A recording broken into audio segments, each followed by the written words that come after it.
Hello all and welcome to thy view. మిమ్మల్ని ఒక question అడుగుతా అండి. People media factory last hit ఏంటి చెప్పండి? బాగా ఆలోచిస్తే మీరే ఒక్కటి చెప్తామేమో.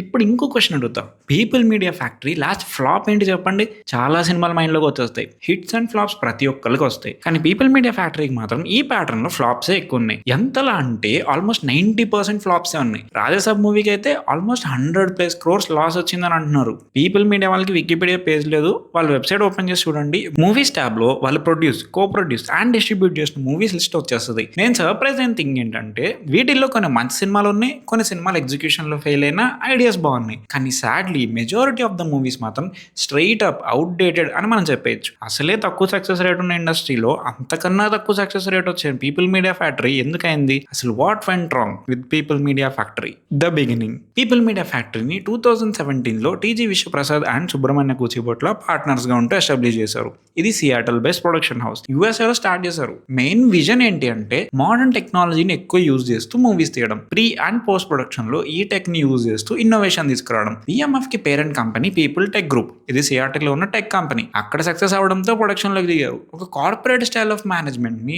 ఫారిన్ లో స్టూడియోస్ ఎలా తెస్తారో అలాంటి స్టైల్ ఆఫ్ మేనేజ్మెంట్ తీసుకొచ్చి టీఎఫ్ఐ లో ఒక కొత్త ట్రెండ్ క్రియేట్ చేయడానికి చూశారు. మీరు సర్ప్రైజ్ అవ్వచ్చేమో కానీ పిఎంఎఫ్ ఎర్లీ ఫేజ్ లో కొంత సక్సెస్ అయితే వచ్చిందండి. ఓ బేబీ, గూఢచారి లాంటి movies co produce and distribute చేశారు.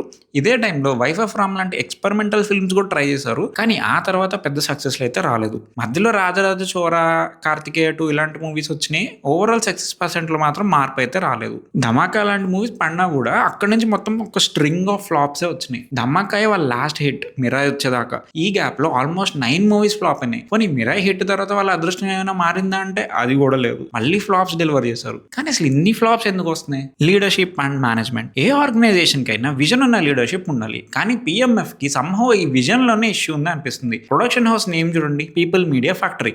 ఒక ప్రొడక్షన్ హౌస్ కి ఫ్యాక్టరీ అని పేరు పెట్టుకున్నారు. మూవీస్ కూడా ఫ్యాక్టరీలో తీసినట్టు వరుస పెట్టి తీశారు. రిజల్ట్ కూడా అలానే వచ్చింది.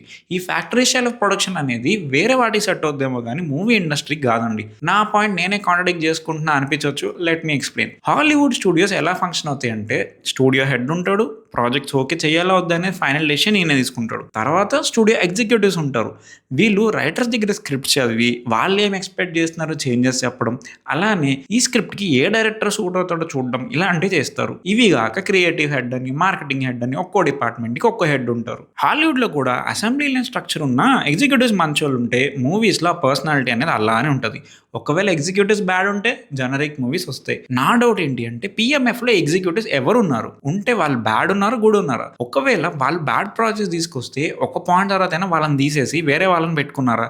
ఆర్ వాళ్ళ తప్పు లేకుండా సీఈఓని ఫైనల్ కాల్ తీసుకోవాలి కాబట్టి అక్కడే మిస్టేక్ అయిందా? ఈ ప్రాసెస్ లో మిస్టేక్ ఎక్కడైందో తెలియదు కానీ ఈ పిఎంఎఫ్ అయితే ఆ హాలీవుడ్ స్టూడియోస్ మోడల్ రీక్రియేట్ చేయలేకపోయింది. ఒకవేళ ఇది సక్సెస్ అయితే మేబీ మన తెలుగులో వేరే స్టూడియోస్ ఆర్ బ్యానర్స్ ఆపరేట్ అయ్యే విధానం మారేదేమో. ఆ ఎఫెక్ట్ అయితే ఖచ్చితంగా రాలేదు. ఇక్కడ క్వాంటిటీ కన్నా క్వాలిటీ ఇంపార్టెంట్. కానీ ఫాస్ట్ గా మూవీస్ తీయాలి అన్న తొందరలో క్వాలిటీని పూర్తిగా పక్కన పెట్టేశారు పిఎంఎఫ్ వాళ్ళు. ఇది చాలక ఈ కంపెనీ మీద countless legal cases, money issues, payments delay issues, ఇలా చాలా ఇష్యూస్ ఉన్నాయి. ఇలా ఆర్గనైజేషన్ లో స్ట్రక్చర్ లెవెల్లోనే ఇన్ని ఇష్యూస్ ఉన్నాయి పిఎంఎఫ్ కి. Bad script selection. రీసెంట్ గా రాజాసాబ్ తీసుకుందాం. ఒక హారర్ కామెడీకి ఎంత బడ్జెట్ అవుద్ది మీరు చెప్పండి?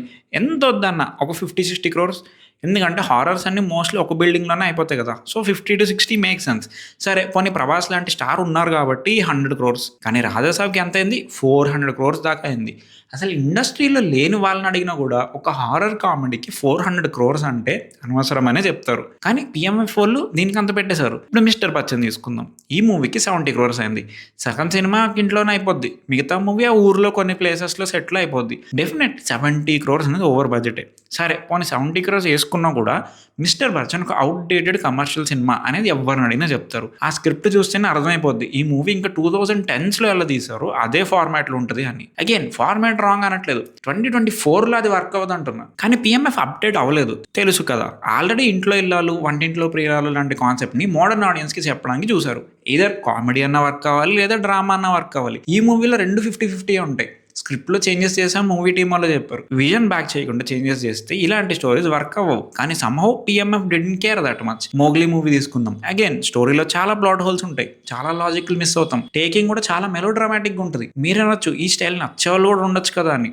కాదనట్లేదు. కానీ ఆ మూవీ రిజల్ట్‌కి అర్థం చేసుకోవాలి ఆడియన్స్ టేస్ట్‌లు ఎవాల్వ్ అయ్యాయని. 'పీఎంఎఫ్' ఇది రిలీజ్ అవ్వలేదు కాబట్టే 'రామబాణం' లాంటి మూవీ తీశారు. అసలు మూవీ ట్రైలర్ చూస్తేనే చాలా ఔట్‌డేటెడ్ ఫీల్స్ వస్తాయి. థియేటర్ దాకా ఎలా ఎళ్తారండి ఆడియన్స్? కానీ నాకు సర్ప్రైజింగ్ అనిపించేది ఏంటంటే 'పీఎంఎఫ్' యంగ్ ఫిల్మ్ మేకర్స్‌ని బ్యాక్ చేసినప్పుడు కూడా ఫెయిల్యూర్ వచ్చింది. 'రాజరాజ చోరా' హిట్ అయిందనేసి సేమ్ డైరెక్టర్‌తో 'స్వాగ్' మూవీ చేశారు. మూవీ బావుంటది. నాకు నచ్చింది.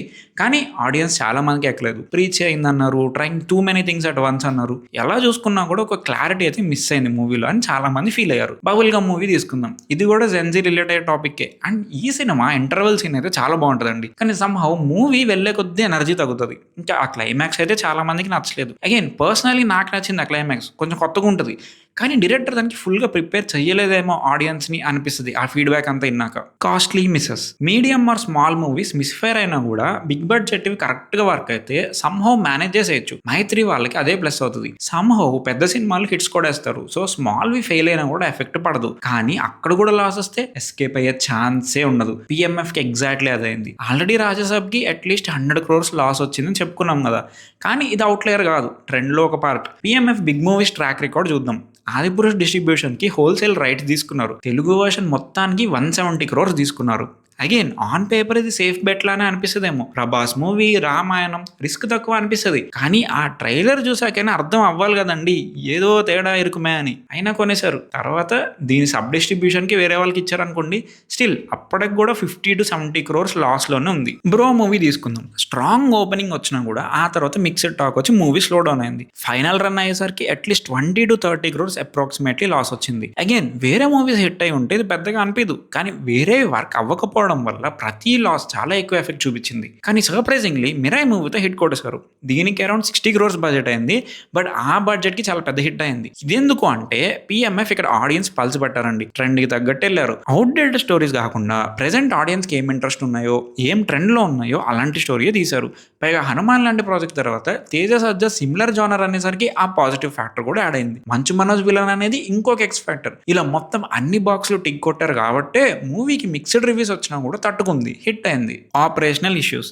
ఏ ఆర్గనైజేషన్కైనా డే టు డే ఆపరేషన్స్ అనేవి కరెక్ట్గా చూసుకుంటేనే ఎఫిషియన్సీ వస్తుంది. కానీ పిఎంఎఫ్లో ఇక్కడ కూడా ఇష్యూస్ వచ్చాయి. First movies planning and execution and quality గురించి చూద్దాం.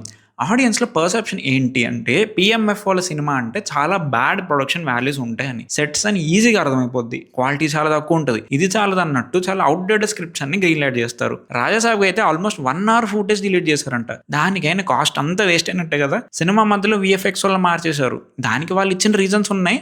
అగైన్ ఇలా ప్లానింగ్ అండ్ ఎగ్జిక్యూషన్ స్టేజ్లోనే చాలా కన్ఫ్యూజన్ ఉంటుంది. ఇది చాలదు అన్నట్టు వర్కర్ స్ట్రైక్స్ కూడా చేశారు పిఎంఎఫ్ మీద. వర్కర్ స్ట్రైక్ చేసేదాకా సిచ్యువేషన్ అసలు ఎందుకు వచ్చింది, తర్వాత పేమెంట్స్ క్లియర్ చేశారు, అది వేరే విషయం. కానీ ఒక్కసారి ట్రస్ట్ బ్రేక్ అయ్యాక వర్క్ మోటివేషన్ కూడా తగ్గిపోతుంది. వర్కర్స్తోనే కాదు వేరే కంపెనీస్తో కూడా కొన్ని లీగల్ ఇష్యూస్ వచ్చాయి. పిఎంఎఫ్ మేబీ ఫ్యూచర్లో వాళ్ళకి కూడా పేమెంట్స్ క్లియర్ చేస్తారేమో, ఇష్యూస్ సాల్వ్ చేసుకుంటారేమో. కానీ అసలు సిచ్యువేషన్ అక్కడ దాకా ఎందుకు వెళ్ళింది? మేనేజ్మెంట్లో ఇష్యూస్, కాంట్రాక్ట్స్ బ్రేక్ చేయడం, ఇవన్నీ స్వయంకృత అపరాధాలే అండి. What's the future? PMF somehow మారుతున్న మార్కెట్ ల్యాండ్స్కేప్ ని అర్థం చేసుకోలేకపోయిందండి. ప్రొడ్యూస్ చేసిన మూవీస్ లో స్టోరీస్ అయినా, రైట్స్ కి పెట్టిన డబ్బులైనా రాంగ్ చాయిసెస్ తీసుకున్నారు. పిఎంఎఫ్ మూవీస్ కి అయితే మార్కెటింగ్ స్టేజ్ నుంచి మూవీ మీద ఇంట్రెస్ట్ పోతుంది. రాజాసాబ్ కి సాంగ్స్ అస్సలు వర్క్ కాలేదు. ట్రైలర్ లో ఫస్ట్ రీయూజ్ చేసిన సెట్స్ చూడగానే మళ్ళీ ఇదే సెట్ లో ఇంకెన్ని సినిమాలు చేస్తారు అనే ఫీలింగ్ వచ్చేస్తుంది ఆడియన్స్ కి. తెలుసు కదా, అయితే లిటరలీ సగం సినిమా ఇంట్లోనే అయిపోద్ది. ఇవన్నీ సబ్ కాన్షియస్ గా ఆడియన్స్ ని ఎఫెక్ట్ చేసే ఫ్యాక్టర్స్. కానీ పిఎంఎఫ్ వాళ్ళ మిస్టేక్స్ నుంచి నేర్చుకున్నారా? వాళ్ళ ఫ్యూచర్ లైనప్ చూస్తే అవును అని అనిపిస్తుంది. రాజాసాబ్ లాంటి ప్రాజెక్ట్స్ ఎప్పుడో లాక్ అయ్యాక డీల్ అయినవి. సో అవుట్డేటెడ్ ఫీల్స్ రావచ్చు. కానీ ఈసారి పిఎంఎఫ్ కొంచెం సేఫ్ బెట్స్ వేస్తున్నారా అనిపిస్తుంది. గూఢచారి 2తో వస్తున్నారు. ఆల్రెడీ పార్ట్ 1 బాగుంటుంది. సో పార్ట్ 2 డిలేస్ అవుతున్నా కూడా ఆ బజ్ అయితే క్యారీ అవుతుంది. అలానే జాంబిరెడ్డి 2 ప్లాన్ చేస్తున్నాం అన్నారు. ఇది కూడా లో బడ్జెట్లో అవగొడితే ప్రాఫిటబుల్ వెంచర్ అయ్యే ఛాన్సెస్ ఉన్నాయి. మిరాయ్ 2 అంటున్నారు. మిరాయ్ హిట్ అయింది కాబట్టి ఆ బజ్ న్యాచురల్లీ క్యారీ అవుతుంది. ఓజీ 2 కూడా ప్లాన్ చేస్తున్నాం అన్నారు. ఇది కొంచెం షెడ్యూల్ చేయడం కష్టం. పవన్ కళ్యాణ్ గారి డేట్స్ అవైలబిలిటీ మీద డిపెండ్ అయి ఉంటుంది. కానీ ఈ సేఫ్ ప్రాజెక్ట్స్ మధ్యలో టైగర్ ష్రాఫ్తో ఏదో మూవీ అంటున్నారండి. అదైతే మళ్ళీ డౌట్ కొడుతుంది. ఎందుకంటే ఆయన ట్రాక్ రికార్డ్ అలా ఉంది. మరి చూద్దాం ఏమైద్దో. సినిమా always needs a personal touch. మనం ఏదో ఈ స్క్రిప్ట్ వర్క్ అవుతుంది, ఈ కాంబినేషన్ వర్క్ అవుతుంది అనుకుంటే హిట్ అయిపోదు కదా. ఏదో ఒక మ్యాజిక్ ఉండాలి సినిమాలో. కానీ ఒక ఫ్యాక్టరీ లాగా సినిమాలు ప్రొడ్యూస్ చేద్దాం అనే మైండ్ సెట్లో ఉన్నప్పుడు ఆ మ్యాజిక్ మిస్ అవుతుంది. ఆ పర్సనల్ టచ్ అనేది మిస్ అవుతుంది. ఆడియన్స్లో తెలియకుండానే ఒక డిస్కనెక్ట్ వచ్చేస్తుంది. ఒక్కసారి అది వచ్చాక ఇంకెవరేం చేయలేరు, మూవీ ఫ్లాప్ అయిపోద్ది. ఇది రాకుండా ఉండాలంటే go back to the basics. Factory లాగా అన్ని వరుసగా చేసేయకుండా కొన్ని ఫిల్మ్సే మంచిగా చేయండి. పెద్ద పెద్ద బడ్జెట్స్ జోలికి వెళ్ళకుండా స్మాల్ అండ్ మీడియం బడ్జెట్స్లో హిట్ కొట్టడానికి చూడండి. షూట్ స్టార్ట్ అయ్యాక వేస్ట్ ఖర్చులు రాకుండా ప్లానింగ్ కరెక్ట్గా ఉండేలా చూసుకుంటే చాలు. అండ్ లీగల్ ట్రబుల్స్ రాకుండా అందరితో కమ్యూనికేట్ చేయండి. ఏ ప్రొడక్షన్ హౌస్కైనా ఉండాల్సిన ఫౌండేషనల్ థింగ్స్ ఇవి. ఒక్కసారి పిఎంఎఫ్ కూడా ఇవే ఎక్స్ప్లోర్ చేసి వాళ్ళ రూట్ మారిస్తే ఇంకా ఐఎమ్ షూర్ మళ్ళీ సక్సెస్ స్టేజ్ చేస్తారు. ఆల్రెడీ వాళ్ళ ఫ్యూచర్ లైనప్ చూస్తే సేఫ్ అండ్ సెన్సిబుల్ ప్రాజెక్ట్సే లైనప్ చేశారు అనిపిస్తుంది. I really wish they course correct and do it soon. So that's it for the video guys. PMF ఎందుకు ఫెయిల్ అయిందని మీరు అనుకుంటున్నారు కింద కామెంట్ చేసేయండి.